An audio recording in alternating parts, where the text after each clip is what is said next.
DIY decorators, I'm Mark Montano, and today on Make Your Mark, we are taking a thrift store dresser and jazzing it up with unicorn spit and some beautiful vintage decoupage flowers. Now before I forget, I want you to thumbs up if you like this video and leave me a comment if you have a question about this project or you just want to say hello. Are you ready?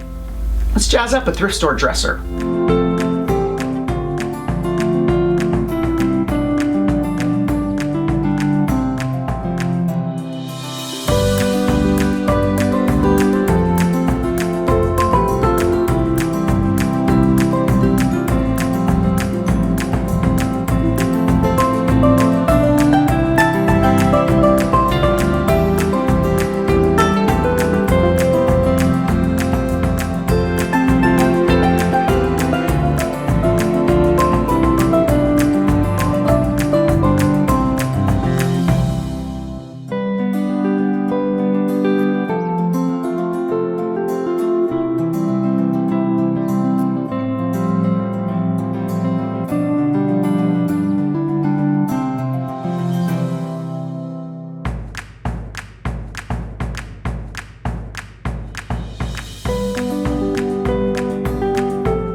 Make sure to seal the unicorn spit after you've painted your dresser before you start the decoupage process.